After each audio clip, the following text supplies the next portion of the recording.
Hey there everybody, how's it going? My name is Azurblade and welcome back to my Let's Play of Dark Souls 2. I'm not doing my day so-and-so of my journey because it's been so long that I genuinely do not remember the last thing I did. Okay, so I went up... Oh, I bet I didn't go up the ladder and then go down the one pathway. Let me go up there real quick. So yeah, I'm recording my first Dark Souls 2 video in almost a year, and man, does it feel weird playing this game again. I am gonna be so rusty. But you know what? Dark Souls is best experience when you don't know what the hell you're doing anyway. Ow! Yeah, this looks familiar. I believe I went in here. Yeah, I opened this stuff, but I didn't actually go any further than this. Ow! Okay, I'm gonna need you to not do that. Thank you very much. So, yeah, I definitely have not been in here. Because, yep, there's a horsey! What's up, horsey? Alright, what are you doing? No! Let's hit him with a sunlight spear. Yaw! That did quite a bit of damage. I like to see that. 814. Ugh. Nice. And to think, I'm still not even using the talisman I intend to play through the rest of the game with. Alright, let's have a great lightning spear. Ugh. Nice. I'm just gonna spam these far away from him. Alright, one more to go. Ugh. Nice. And now that he's stuck in this animation, I'm gonna get an attack in on him. And jump attack! Alright. And die! Excellent. Down goes the horse. And he dropped Goer's Ring of Protection. If I remember correctly, that's actually not a bad ring. Where is it? Man, I haven't done this in so long. Where is this ring? There it is. The Ring of the Assassin Goer, who has killed a half-dozen kings and several distinguished clergymen, reduces damage taken from behind. For an assassin whose own life is always at stake, the greatest liability is one's exposed back. Yep. And now we go up this pathway over here, and you have one of these guys. Haven't seen these guys since Hyde's Tower of Flame, I believe. So, just like always, you don't even need to dodge him. You can just straight up avoid his attacks like so. And now we got ourselves another knight, so... Ow! Uh-oh. No! Okay, good. I don't want to die just yet. I know I haven't played in a few months, but... No! Uh-oh. Woo! Okay, good. Okay, the first one is down, and now it's time for the second one. Die! Uh-oh. No! Alright, good. And... Okay, now that he's dead, Is this the one I'm thinking of? Yes, it is. Just back up. And wait for it to do that attack, because that attack is completely unfair to dodge. Ow! Okay, that was completely uncalled for. Now just to hit him here, and down he goes. And what do you get for your trouble? A washing pole and a petrified dragon bone. Excellent. Alright. I'm sorry about that. There was some stuff happening behind the scenes. It wouldn't be a return to form if I didn't have technical difficulties on my very first recording back. Some things really do never change. Alright, that's not a mimic. I just wanted to make sure. Now inside treasure chest number 2 is the Firestorm Pyromancy. One of my favorites. I think I actually used that one in my Dark Souls 1 Let's Play, but it's been over a year, so don't quote me on that. It's very possible I'm misremembering. Okay, now that I'm done with that, now you want to go over here and open this here door. Because over this way is this pathway, which is honestly pretty easy to miss. And for good reason, too, because these desert sorcerers are very, very dangerous. as you can plainly see. Ow! Man, I've heard of a kiss of death, but that frickin' hurt. That was a bit much. Okay, Dragon Charm and nothing in here. Alright, open sesame. What's in treasure chest number 3? We got ourselves an Estus Flask shard. That's what I like to see right there. Good, good, good. That means I can have another Estus Flask inevitably used to save my own life. Oh yeah, there's a ladder up here. Forgot about that. And we have a random Alon Knight up here, so let's take care of him real quick. Yah! Okay, he had nothing. And also a random Bell Gargoyle is up here. Why these two guys are up here, I have no idea. It's kind of random, but you know what? That's the name of the game, is Dark Souls 2. This game is very random. Wow, that was close. Let's take a triple sip of the old flask so I don't die. And just like that, they are all dead. And now you just go down here and take fall damage, because fall damage in this game is absolutely ludicrous. Seriously, why is it so mean in this game? I don't understand. And after that, you are back here, and you can continue on your merry little way. So let's rest at the bonfire, and then we can continue on forward for real this time, down this long, narrow hallway. And that's a pretty cool looking fog wall up ahead, I won't lie. King's Passage, and let's see here. Alluring Skull. And if I remember correctly, this room actually has some pretty interesting enemies. Yep, there they are. These horse statues come to life. And down they go. Let's see if I can get any of their stuff. Alright, oh, ow! Okay, that actually hurt pretty bad. Alright, down he goes. Ow, ow, stop! Thank you. Nope, no item drop. What a shame. Got a life gem, and let's see, anything else? Oh, I saw an item. No, I didn't. I'm hallucinating. No, I did see an item. I wasn't hallucinating. Yay for not hallucinating. And petrified something. And who is this? Asha Knight Boyd. And let's see. Benhart of Jugo. I definitely want to summon you because this guy has a side quest, and in order to complete his side quest, you need to summon him for boss battles. So let's do this. What's up, Benhart? You and your cool-looking sword. And now, for a boss that everyone swears up and down is one of the best in this game. Introducing the Looking Glass Knight. No! Okay. Ow. See, here's the thing. I want to like this boss fight. I really do. Because he's got an interesting looking set of armor, and he's got a freaking gigantic body mirror as a shield.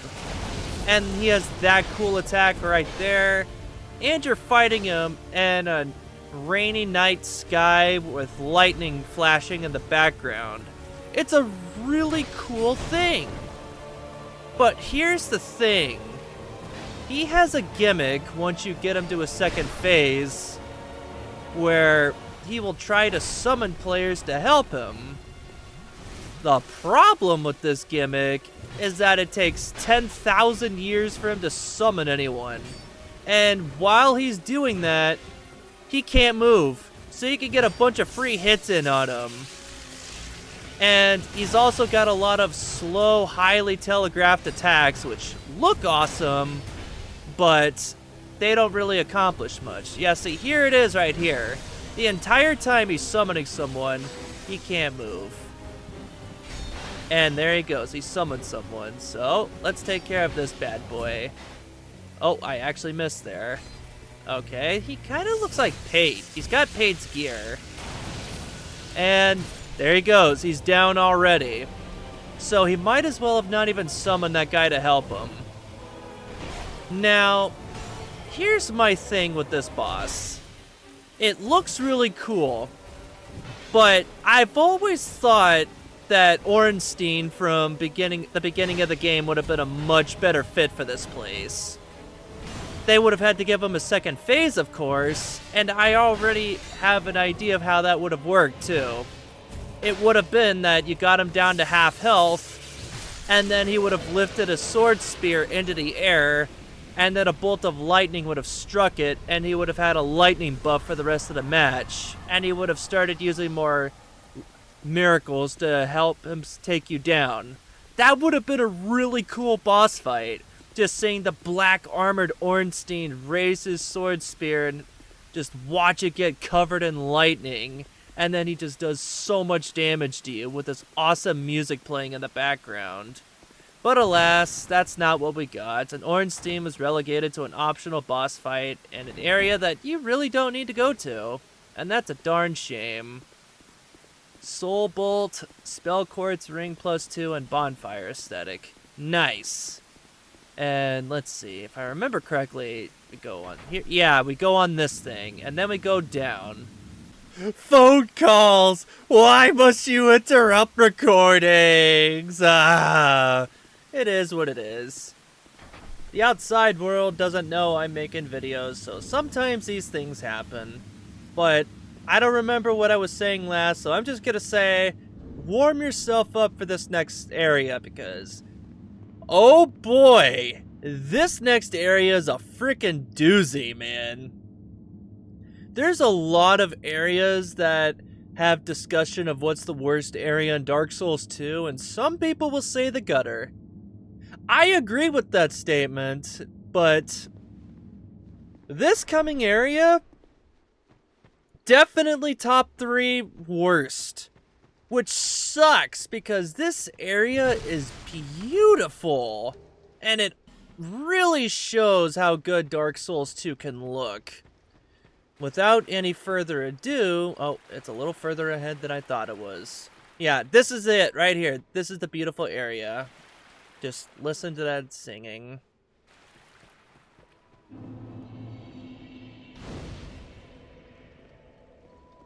Shrine of Amana. This place is awful your first playthrough. And you're probably thinking, it can't be as bad as the gutter. No way it's that bad. Oh, no. It's that bad. And this frickin' guy right here is one of the reasons why. So, one of my biggest gripes with the later Dark Souls games is poise does not always work. And what I mean by that is, I'm wearing Vengarl's armor. It's one of the heaviest sets of armor in the game. So, theoretically, you're wearing heavy-duty armor, and it has poise, right? Let me give an example. You're wearing Havel's armor, one of the strongest armor sets in Dark Souls. You're not gonna realistically flinch if you get hit by a damn dagger. But in Dark Souls 3, that is very much a thing that happens, and in this game, that sometimes isn't a thing. It's very inconsistent. Sometimes poise works, but then there's also some enemies in this game that do infinite poise damage, or such absurdly high poise damage that they might as well be doing infinite damage. And it's with that I have major issues with some of the areas and enemies in this game. And this is one of those enemies. Not this fish-looking dude with a very disturbing-looking tongue, but no, these guys. I hate them. And it's even worse because these guys drop Twinkling Titanite as well as their armor set. So if you want to get Twinkling Titanite, well, you're going to have to join the Covenant of Champions and farm them over and over and over again. The problem with that, if I remember correctly, is that if you join that Covenant, your item drop rate goes down significantly because enemies always respawn. So it's a damned if you do and damned if you don't type situation. I did not hit him at all there. That sucks.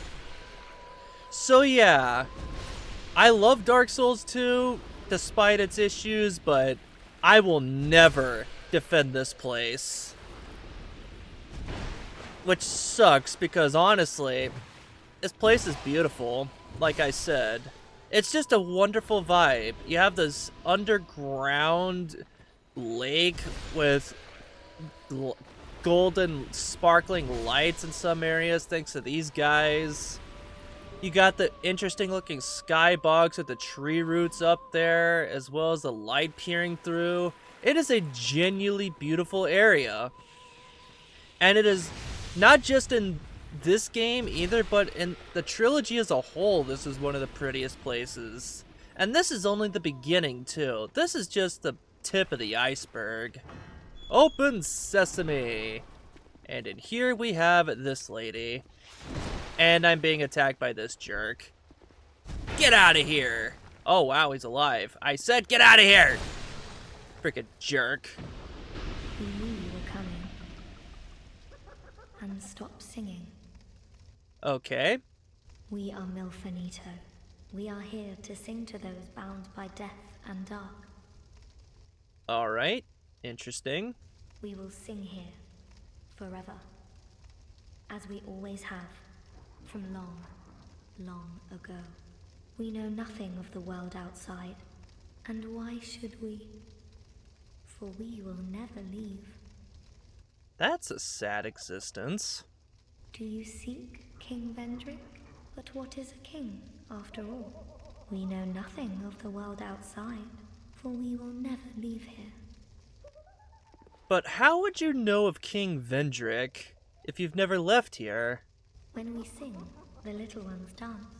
The little ones grant comfort to those who bear death and dark. This is what we were taught. Okay. Is there anything wrong? Oh, thank you. This is all that we can do. Well, I appreciate that. And I bumped the microphone there. Ah! No, I'm being cursed! Get out of there! Okay, so now what you want to do is punch this treasure chest and make sure it's not a mimic. Open sesame! And inside is crimson water. Nice. Now, I did rag on this area a bunch, and rightfully so. This place does deserve it. But I personally think, even despite my initial complaints of this place, that people do over-exaggerate this area's issues, because they do give you the materials needed to succeed in this place before you get here. Like, for example, there's gonna be magic casters later in this area. Well, it just so happens that you have a Spell Quartz Ring +2 if you've been playing through the game like I have. So you'll be taking less magic damage. So that's just one example of them actually helping you out if you play the game. Well, I'm not gonna say play the game properly because, well, Dark Souls is the proper way to play Dark Souls is however you want to play it, and that's why I love these games in the first place. Is that pretty much every playstyle is the correct one in some way. Wow, 2 Twinkling Titanite. That's a nice drop rate right there. I appreciate that so much, game. Let's take a double sip of the old flask, and I'm going to ignore these guys. And now we want to head on forward. Now you're probably thinking, this place can't be too bad. That didn't seem all that annoying so far. Oh, trust me. This is only the beginning. This is the easiest part of this area, so don't get too comfortable just yet. And there's the halfway fog wall, so let's go over here first. I missed. Man, I am just so good at this game. Let's use a Sunlight Spear. Let's see how much this does. A lot of damage. No, I don't want to use it on that thing. No! Okay, I'm gonna need you to die. And yaw! Excellent. Now let's hit him with a Great Lightning Spear. Ugh! Excellent. And that's not a mimic either. That's the one problem with Murakumo I have in this game, is that it is really difficult to hit short targets because sometimes your sword will fly just above their head and it'll just give them a really small haircut. Okay, now let's go through this fog wall. And here we are. Look at this. This is what the rest of the area is going to look like. It's beautiful, but beauty has its thorns. And said thorns are these mages that shoot long-range spells at you that home in on you. So you gotta watch out for them. So yeah, that's not fun. But if you come over here, you have a bonfire. And with that, I'm going to level up. Alright, now that I'm here, Here to see how. let's upgrade my Estus Flask first and foremost. Oh, I got the hiccups. That's not good. And now we level up. Let's see. I think I was gonna level up Endurance next because I want to be able to swing my sword 3 times and still be able to roll. So let's see if I can do that quite yet. No, not quite. I had to wait half a second before I could roll. But I'm almost there.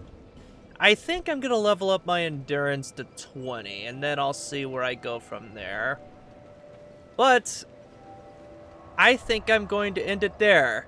Next time on Dark Souls 2, we will not be continuing the Shrine of Amana, but instead, we will be doing a side quest that is now open to us now that we've opened all 3 Pilgrims of the Dark dungeons.